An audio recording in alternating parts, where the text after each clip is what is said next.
Students concession card ഇങ്ങനെയാണ്. പഴയ പേപ്പറും വരയ്ക്കലും ഇതുപോലൊരു ചിപ്പുള്ളൊരു കാർഡാണിത്. ഈ കാർഡ് കുഞ്ഞുങ്ങൾക്ക് വേണ്ടി വരും, സ്റ്റുഡൻസിനാണ്. ഞാൻ പറയുന്നത് ശ്രദ്ധിക്കണം, 1ാം ക്ലാസ് മുതൽ 12ാം ക്ലാസ് വരെ കുട്ടികൾക്ക് KSRTC സൗജന്യമായിട്ടാണ് കൊടുക്കുന്നത്. ഈ ഒരു കാർഡിന് വേണ്ടിയിട്ട്, അല്ല നേരത്തെ കൺസെഷൻ കാർഡിന് വേണ്ടി 109 രൂപ ഒറ്റത്തവണ വാങ്ങിക്കും. ഇനി അങ്ങനെയില്ല, ഈ കാർഡ് കൊടുക്കാൻ പോകുന്നത് +2 പഠിക്കുന്ന കുട്ടിയാണെങ്കിൽ 2 വർഷത്തേക്കായിരിക്കും. 2ാം വർഷം കഴിയുമ്പോൾ കണ്ടക്ടർ അടുത്ത് കൊടുത്തൊന്ന് ചാർജ് ചെയ്യാന്നുള്ളത്, വാലിഡേറ്റ് ചെയ്യുക.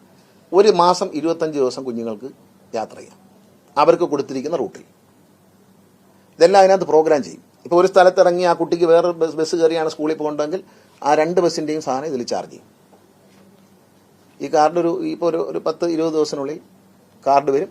എല്ലാ കുഞ്ഞുങ്ങൾക്കും ഈ കാർഡായിരിക്കും കൊടുക്കുന്നത്. പേപ്പർ കാർഡ് മാറ്റിയിട്ട് ഇത് കൊടുക്കും. ഇത് സൂക്ഷിച്ചാൽ മതി. ഇത് കളഞ്ഞു പോയാൽ ഡ്യൂപ്ലിക്കേറ്റ് എടുക്കേണ്ടി വരും. ഇതായിരിക്കും പുതിയ കാർഡ് കുട്ടികൾക്ക് വേണ്ടി വരുന്നതാണ്.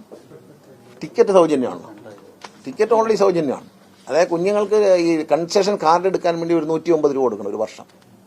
അത് മാത്രമേ വാങ്ങാറുള്ളൂ. വേറെ അവർക്ക് യാത്ര ഈ 25 ദിവസം, മാസത്തിൽ 25 ദിവസം അവർ പോകുന്ന റൂട്ടിൽ, അതായത് ഇപ്പോൾ വർക്കിംഗ് ഡേ ആക്കിയിട്ടുണ്ട്. ശനിയാഴ്ച കൂടി സർക്കാർ വർക്കിംഗ് ഡേ ആക്കിയിട്ടുണ്ട് സ്കൂളുകൾക്ക്.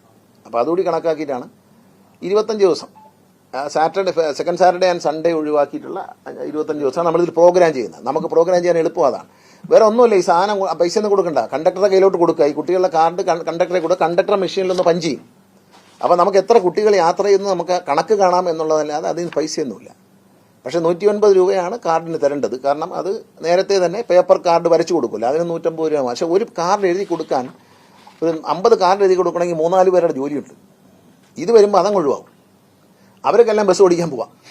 ഈ ബസ് ഓടിക്കാൻ പോവാതെ ഈ കാർഡ് കൊടുക്കാൻ ഇപ്പോൾ പ്രധാന പ്രശ്നം എന്താ പറയുക, നിങ്ങളെല്ലാവരും മാധ്യമങ്ങൾ മനസ്സിലാക്കണം. എല്ലാ ബസ് സ്റ്റേഷനിലും കൺസെഷൻ കാർഡ് കൊടുക്കാൻ വേണ്ടി ബുദ്ധിമുട്ട് സൃഷ്ടിക്കുക. എന്താണെന്നറിയാമോ, കണ്ടക്ടർമാർ പലരും ലൈനിൽ പോയി. അപ്പോൾ അവരെ തിരിച്ച് വിളിച്ച് ഇവിടെ ഇരുന്നിട്ട് ഈ എഴുതിക്കോളാൻ പറയണം.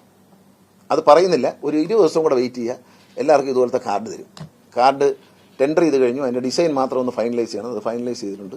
അത് അടി തുടങ്ങും. അടിച്ചാൽ ഒരു 6-7 ദിവസം സാധനം കൈ കിട്ടും. ഒരു 10-20 ദിവസത്തിനുള്ളിൽ കുട്ടികൾക്കെല്ലാം ഈ കാർഡിൻ്റെ പറയാം. അതുപോലെ അംഗപരിമിതർക്കും അവർക്കും ഇതേപോലെ കാർഡാക്കും. ഇത് ബസ് സ്റ്റാൻഡിൽ തന്നെ കൊടുക്കും. ബസ് സ്റ്റാൻഡിൽ തന്നെ ഈ കാർഡ്, അതായത് മറ്റേ കാർഡ് എഴുതി കൊടുക്കുന്ന ബസ് സ്റ്റാൻഡിൽ നിന്നാണല്ലോ. ഇപ്പോൾ ആപ്പ് വഴിയാണ് കയറുന്നത്. ഈ ആപ്പ് വഴി കയറി കൺസെഷൻ, കഴിഞ്ഞ വർഷവും ആപ്പ് വഴിയായിരുന്നു. അപ്പോൾ കൺസെഷൻ ഇട്ട് കഴിഞ്ഞാൽ കറക്റ്റ് കണക്കറിയാം, എത്ര കൺസെഷൻ ഉണ്ടെന്നൊക്കെ നമുക്ക് ഓരോ നിമിഷം അറിയാൻ പറ്റും. അപ്പോൾ കൺസെഷൻ അപ്രൂവ് ചെയ്ത് കഴിഞ്ഞാൽ ഇത് പൈസ അടയ്ക്കാം. ഈ 109 രൂപ അടയ്ക്കണം.